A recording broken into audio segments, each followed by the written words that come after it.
Welcome back to Boruto Anime Review. This is episode number 65, where I'm reviewing the 65th episode of Boruto, Naruto Next Generations, Father and Child. Yeah, this one simply is part 2 of that big epic brawl, where you had the 5 Kage, Naruto, Gaara, Kunosuchi, Totoro, and Dorai, Sasuke, and Boruto versus Momoshiki. And they even throw in the famous brawl music from Naruto Shippuden. It's great. Actually, I think this is also the same music used from the last. It's great music, and plus, it's so many if you love the film The Last, there are many different Easter eggs for seeing Kurama versus a giant stone figure. That's from The Last. The other I'll explain a little bit later, but yeah, that's one big one. Another one was actually an Easter egg from the 4th Grade Ninja War arc, when they had Shotaro and Kurama merge into one, though it's not complete like it was during the actual series. My guess is the reason why it wasn't fully complete because they're both a little weak, so that's the reason why they weren't exactly full like it was during the actual original series, during Naruto Shippuden. Yeah, and it's just a big brawl. The Kage themselves, with the exception of course Naruto, they don't do much of anything. I mean, I would say Chotoro is one who does the least out of everybody. At least Konosuchi, she does something like she tries to land one punch. And the way she does, she turns her hand. It's kind of like a rock version, like she's like a female thing. She's like a she thing, and he blocks that. Dorai doesn't do much of anything at all. Gaara actually tries to do something in this fight. Yeah. And Naruto does something when he fights Momoshiki. He did something unique. Yeah. He actually, forgot to put this on here. Yeah. He actually, get this. He actually fights him with taijutsu. And, heck, even Sasuke gets in on that particular idea. Yeah. Fight him with taijutsu. Even throughout the whole fight, Momoshiki is very impressed of how much of a good ninja. Like, he is impressed by Naruto and Sasuke's skills. And then eventually we get to the big thing that there was one particular, before I get to how he gets a little more powerful, there was one scene that a group of characters that do appear in the scene, which they appear in this movie, they don't show this in this episode, they show in the film. Konosuke, I think his name is, the Hidden Leaf Scientist guy and his cameraman. Yeah, in the movie, they actually showed him hopping in the portal. Here, they don't show it at all. They just randomly show up out of nowhere.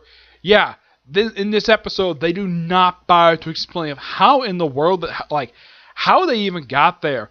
The quick clip we saw, there was nothing. Unless, of course, they must have been off screen. Or they must have from a different angle, because we never saw it. It's like, yeah, if you just watch the episode, if you watch just this arc and then see the film, you're like, how the heck these two even get there? Because in the film, they got there via Sasuke's portal. Here, they don't show it at all for some reason, which is really weird, because that just makes a plot people like, how the heck did they even get there in the first place? Yep. Now they do have the Bar to feed Momoshiki thing. That is mostly true to the film, except they added something here, which I was surprised and happy to see. We got a chance to see images of various characters from the franchise. We got a chance to see Jiraiya even though it's not actually him, even though he doesn't make a physical, it's the first time he's actually physically seen in this series. You see various images of over the years. You have Jiraiya, Kasana, Boruto's grandmother, Minto, Boruto's grandfather, Sasuke, Hinata in her outfit from the last. That was the other thing from the last. I was very surprised to see. I did not expect to see that image. And then of course seeing all the characters from the previous generation, all in their Part 1 attires, with the exception of Sai, because he didn't show up. Oh yeah, also they even had Neji. Yeah, freaking Neji make an appearance in here, which I think it is Neji. Long black hair. It's probably either it's not Teshi. No, I think it's Neji. Look at him, it's definitely Neji. Yeah, I was so surprised to see that. A gigantic Rasengan is one that defeats Momoshiki. Yeah, that's kind of what he always defeated in the film. Yeah, but it's a great spectacle to see. And from what I could tell from this episode, just like with last year with the final episode of the Sutter arc, they must have used most of the show's budget for this episode because this episode is just a big brawl. It's exciting. It's interesting. I love it. It's a fantastic episode. And by far the best episode of the whole entire series so far. There's no sloppiness. Also, there's even a nod to the Pain arc in here. Yeah, I'm like, okay. When Sasuke did this, he did the planet deviation thing. Now, this is something that Pain did toward the end of the Pain arc, and quite possibly the worst animated episode of the whole series. From Naruto Shippuden, when they did this bizarre thing, this strange little animation. Of course, you have Naruto in this thing. I was surprised, like, when the heck did Sasuke learn this move? I'm like, when I saw it when I was watching this, I'm like, where did Sasuke learn this move? Did somehow Pain of the Akatsuki teach him this before? Or maybe Orochimaru must have taught him this move. That's a possibility, because I highly doubt he knew that before that. Either that, or he researched it and practiced this particular move. That's my only theory. I'm just surprised that they did that. So, throughout this episode, we have Easter eggs to the Fourth Great Ninja War, the Pain arc, which that was a bit of a surprise, and let's see. Oh yeah, we also have a slight Easter egg for the last battle between Naruto and Sasuke. Yeah, there's a nod to that. Yeah, love the Easter eggs. The fight was good. This is kind of a great way to end this particular, but the arc is not technically done yet because the next episode is the epilogue for this particular arc. Yes, the next episode is the epilogue. Yeah, it is. This arc went on for quite a while. From what I could tell, it lasted just as long as the first arc of the series. Yeah, and also this is something that was not in the film at all. I should point this out. This is actually new footage. When they show Boruto when he's fighting Momoshiki, his eye turns into the way it was during the Ghost arc. Yeah, I was actually surprised to see that. I didn't expect. Also, I've got to mention this. This is also not from the film. This is actually from the manga. Right after Momoshiki's defeated, you see him briefly in his original form, and he grabs Boruto's burnt arm because part of his arm was like burned from his hand all the way like part almost up to his elbow. Yeah, it was like burnt, it was like scorched. And then apparently Momoshiki just grabbed his hand, and you see it later, like very closely, the curse mark is in his hand. Yeah, it's there. Boruto doesn't notice it yet, but that is the curse mark. That is from the Boruto manga. That was one thing they actually did change from the film when they adapted this particular film in the manga. Because if you read the manga, it's exactly the same up until this ending of this fight. That's the only change they made. They pulled that directly from the manga, not from the film, and that's not original. That's not original. That's pulled directly from the manga. I was not all that surprised to see that, but I'm happy to see it. Though, here's kind of a question, though. What happened to the new villain? Yeah, the new villain who actually was not in the film. Where the heck did he go? Because as far as I know, he was not in that big battle, so he must be out there someplace. I mean, he wasn't defeated, and he just disappeared. Like, is he going to return in a future episode? That's a possibility. I don't know. It's weird. And that's the thing about this character. They introduce him, and then, like, partway through the story, he just completely disappears. Let's see.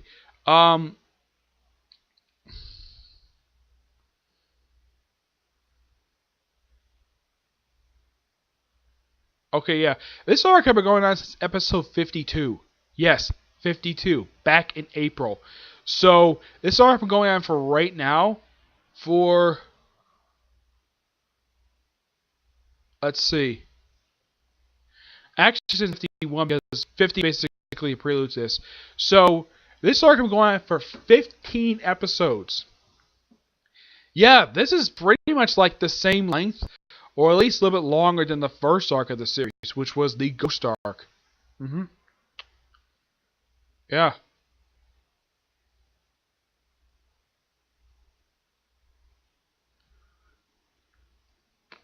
Though, in the case of this particular one, this one might be like one more episode longer than the previous arc, than the first arc of the series. So by far, this is the longest arc of the whole series. And who knows what they're gonna do after this? But when I look at the episode, the titles for the first episode, 2 weeks after this arc concludes, apparently it's gonna focus on Chocho. Okay, that's what it's gonna look like. All right, maybe it's Chocho's grandfather. That might be interesting. Yeah, great episode. Also, these past 2 episodes are the first ones not to feature Sadara. Yes, Sadara and Momoshiki, Mitsuke are nowhere in the series. I would say for Mitsuke, mostly this guy has been here for canon episodes. If you watch the entire series, from the moment he showed up until this, you watched it from his first episode, which was I believe was episode 6. Let's see.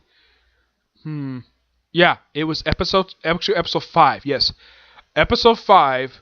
He generally has been there for a good chunk of the series. The only time he's not there is for filler episodes. Yeah, that's the weird thing about Mitsuke, is that he generally was absent for filler episodes, and he was also absent for most of the Sadara arc. And for this particular arc, he was only absent for 2 episodes. Well, actually, he was absent for this episode. This is probably the first time in quite a while that he's been absent in the series. Let's see. I think the last time he did not physically appear in an episode. Let's take a look at that quickly. I'd probably say.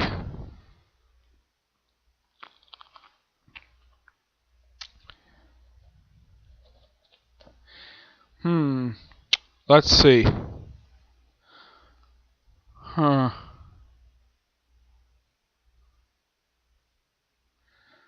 would say for the first time since.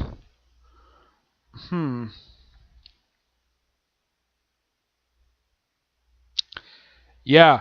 First time since episode 23 that Mitsuke has been absent from the series. Like, wow. It has been 32 episodes. He was there for 31 straight episodes, and this is the first one since episode 23 he's been absent for, which is weird, but it's interesting though the fact he was actually there for a long period of time. Sadara was there since episode 1, and this is probably by far the first episode I can think of that she's missed. Yes.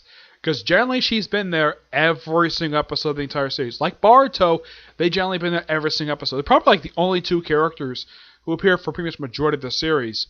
I would say for Boruto, as of right now, the only episodes he is not physically appearing is most of the Sadara arc.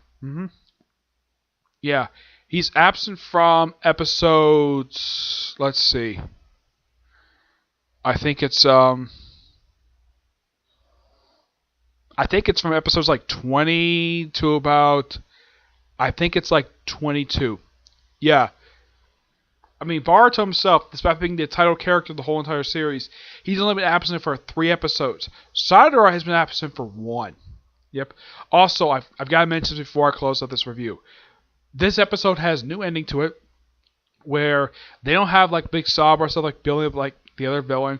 They have Boruto using this new giant Rasengan. I think it's a good ending thing. I think they used the last episode, but yeah. So I hope next episode Boz will explain what happened to the new villain. Yeah, where the heck did he go? Because he just completely disappeared. As far as I know, he wasn't killed. Nope, he was not killed. It's like he just took Mitsuke's chakra and just disappeared. He didn't show up during the big brawl, which is something. So that is a question. Hopefully, I'm hoping they answer next week. Yes, I hope to God they answer this question because this is going to be something to explain. Like, you finish this arc, okay, what happened to this new villain? Yeah. Also, I thought was really weird that that this series said to skip a week. Yeah, I thought that was really weird. The fact that this episode didn't air last week, which was odd. First time in a little while that the show has done this. I think let me look up here for air dates. Let's see. I think the last known official time that the show skipped a week, it was last year definitely. Let's see here. Oh yeah, it was between episodes 39 and 40. That was the last official time that. So it has been. The last time was after between episode 39 and 40.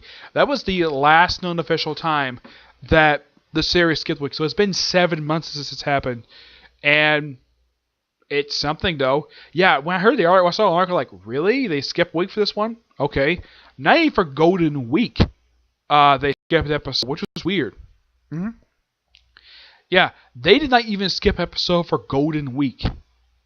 Yeah, they did not. Golden Week, I think was like the last week of February or March. I'm not real sure. I mean, I'm looking up the air dates here, and I look up on here, and December was the last unofficial time they've actually skipped a week. Well, my personal theory is because it was 2 days to Christmas. That's probably the reason why. All right, so that's really it for this episode. Definitely stay tuned for next week because I'm looking forward to next week's episode, which is going to be the epilogue for this arc, and I will get my full thoughts on my final thoughts on this arc of the series. Which next episode is going to be called My Story. And no, it's not going to skip weekend. I hope to God this doesn't do this again for quite some time. Yeah. All right. But until I see you on the next review, bye.